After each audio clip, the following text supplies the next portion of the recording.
So madami po tayong ampalaya today na aanihin. Kita po ninyo. Ayan po. Madami po tayong ampalaya na aanihin for today. Ito po. Ampalaya.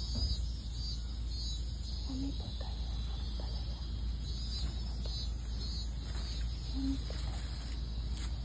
So, hanap-hanap lang po tayo at pasalamatan natin ang laging nagbibigay ng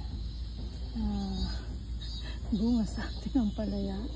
Ito po yung bee na lagi po tumutulong po na magpasa ng mga pollen para po magkaroon tayo ng bunga. Ano po? Ayan po. Siya po ay talaga naman pong padapo-dapo kung saan-saan. Ayan po. Hindi naman po nangangagat ang bee na ito. Tinutulungan lang po niya na mabigyan ng bunga.